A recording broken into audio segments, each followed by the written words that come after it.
kind of wanted to change it up for a hot minute, being, you know, I am a chef and I do say I want to teach you guys how to unplug and plug in back to yourself. And the fastest way to do that is cooking for yourself, because you're putting that love energy into your food. Being, you know, I am Reiki certified. That energy does come out of my hands, but we all have, like, all of us have that magic when we put the love into the food. You taste the love. I'm pretty sure you've heard people say, oh my God, you could taste the heart, the love. It's for a reason. Fastest way to raise your frequency. It's cold, it's chilly, soup season, but I haven't gone shopping, so I have just a bunch of randomness, and as you can see, there's really not anything here.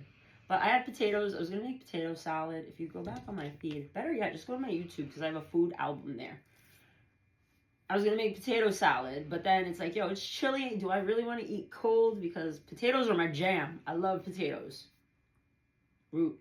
It's grounding. It helps ground your energy. So we switched gears and we decided to make soup. I really don't have much of anything, but I do have celery. I have carrots. I found some jalapeños. I have onion, garlic, because I always have that in the house. I would have preferred black beans, but I have cannellini beans, protein.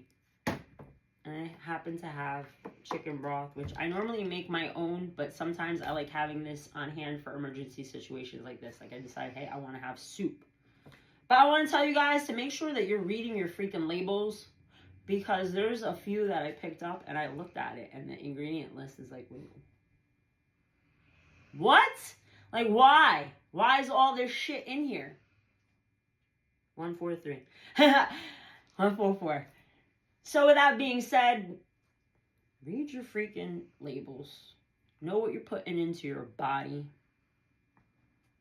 This doesn't look like much of anything, but I'm going to make it into the most delicious, heartwarming soup, because soup is comfort, and the love that I'm going to put in it later when I'm eating it, I'm going to feel that love. And I'm going to raise my frequency also. So I'll rerun this down. It's just diced potatoes, which I boiled because I thought I was going to make potato salad. So they're pretty much cooked. I'm going to be throwing these towards the end so they don't get mushy.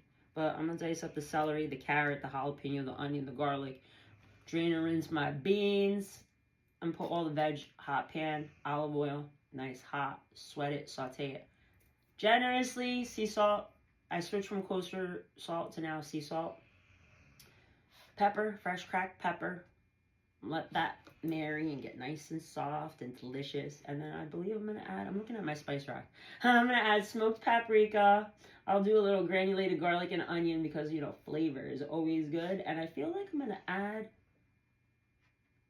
to add a little bit of miso when I am sweating out the veg. Think about it as like tomato paste. You pinçage it. I worked in a restaurant. I went to culinary school, you know, 313, hi dad. So there's fancy terminology I'm going to throw out in there. But it's going to be basic, and I will run down, you know, the steps of making it in another video, because I'm going to get to chopping. Because I'm that type. I can't do two things at once. I got to focus, which I just noticed on my carrot bag. 333. Spirit and source is always around. Spirit team is always around, being I just said hi dad, so we know which one is with me right now. On that note, I hope I inspire somebody to get into the kitchen and start cooking, because there's really no rules to this.